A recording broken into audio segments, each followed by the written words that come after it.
এই প্রথমবার আমি মেট্রো রেলে উঠলাম। ঢাকায় আসছি আর মেট্রো রেলে উঠবো না তা কি হয়? তাই দুজন রিক্সা করে বের হয়ে পড়লাম। মেট্রো রেলে করে যাবো আজকে ঢাকার এক জায়গা থেকে আরেক জায়গায়। রাস্তাঘাট খুবই সুন্দর, বাট সমস্যা হচ্ছে এই জ্যাম। এভাবে জ্যামের মধ্যে বসে থাকতে খুবই বোরিং লাগে। জ্যামের মধ্যে বসে থাকতে থাকতে ভাইয়াদের রিক্সাও চলে আসলো আমাদের রিক্সার পাশে। তো জ্যাম ট্যাম সবকিছু পার করে রিক্সা করে দুজনে চলে আসলাম শাহবাগে। এখান থেকে আমরা মেট্রো রেলে করে যাব মতিঝিল। মেট্রো রেল জিনিসটা শুধু এতদিন মানুষের ভিডিওতেই দেখছি, মানুষের পোস্ট দেখছি, বাট এই ফার্স্ট টাইম নিজে আমি যাচ্ছি। লিফটে করে চলে আসলাম উপরে, দেন এরপর টিকিট কাটতে হবে, তারপরে ট্রেন। আমি এসব কিছুই বুঝি না, আমি জাস্ট এই জায়গাটা ঘুরে ঘুরে দেখতেছি। এতদিন শুধু রচনা প্যারাগ্রাফ পড়তাম মেট্রো রেল নিয়ে। মেট্রো রেলের A to Z সবই মুখস্থ করা লাগছে পড়াশোনার জন্য, বাট লাইভ এক্সপিরিয়েন্স এই ফার্স্ট টাইম। আমি তো ভীষণ এক্সাইটেড। যারা ঢাকাতে থাকে তাদের জন্য তো এটা ডেইলি রুটিন, মেট্রো রেলে করেই তারা যাতায়াত করে, বাট আমার এই ফার্স্ট টাইম, সেই জন্যই মেবি আমি আরো বেশি এক্সাইটেড। এই বিশাল বড় ফ্যান দেখে তো আমি ফ্যানের নিচে দাঁড়ায় পড়ছি বাতাস খাওয়ার জন্য। আর এখানে ভাইয়া চলে গেল টিকিট কাটতে। আমি এটার কিছুই বুঝি না, জাস্ট দাঁড়ায় দাঁড়ায় দেখলাম কিভাবে কি করে।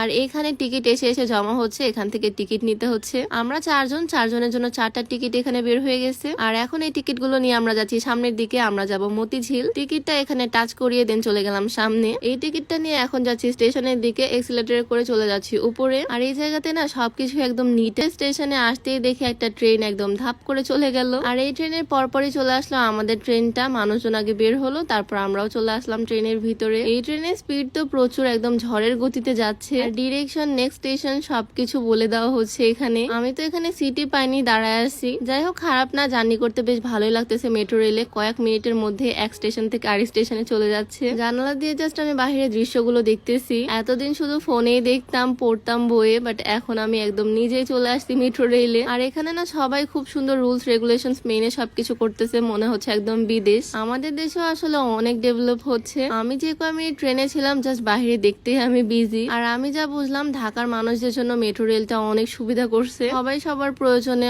অফিসে যাচ্ছে, আর আমি তো ঘুরে বেড়াচ্ছি। যাই হোক, এক্সপিরিয়েন্স তো নেওয়া দরকার। ঢাকায় যেহেতু আসছি তাই ভাবলাম একটু ঘুরে দেখি মেট্রো রেলে। আর আমার কাছে তো বেশ ভালো লাগছে। দেখো, একটা ট্রেন ক্রস করে গেল। যদিও আমি সিট পাইনি, দাঁড়ায় দাঁড়ায় জার্নি করতে হয়েছে, বাট জাস্ট কয়েক মিনিটের ব্যাপার। কয়েক মিনিটে চলে আসলাম শাহবাগ থেকে মতিঝিল। আর এখানকার স্টেশনটাও দেখো একদম নিট এন্ড ক্লিন, একটু পরপরই পরিষ্কার করতেছে। কিছুক্ষণের মধ্যে স্টেশনটা একদম ফাঁকা হয়ে গেল। আর দেখো আমি কি সুন্দর ভাব নিয়ে হেঁটে বেড়াচ্ছি। এত তাড়াতাড়ি এক জায়গা থেকে আরেক জায়গায় চলে আসলাম। এতেই বুঝলাম ঢাকার মানুষের সময়ও বাঁচে প্রচুর এই মেট্রো রেলটা হওয়ার কারণে। স্টেশন থেকে আবারও সিঁড়িতে করে নিচে চলে আসলাম। আর এখানে এসে টিকিটটা আবার ব্যাগ দিতে হলো। টিকিট যে ব্যাগ নেয় এটা আমার জানাই ছিল না। আমি তো ভাবছিলাম টিকিট আমি রাখবো আমার কাছে। যাই হোক, আমার তো মেট্রো রেলে জার্নি বেশ ভালো লাগলো। আমি ঢাকায় আসলে আবারও যাব। তো আজকের ভিডিওটা এখানে শেষ করছি। সবাই ভালো থাকো, সুস্থ থাকো। দেখা হচ্ছে নেক্সট ভিডিওতে। আল্লাহ হাফিজ।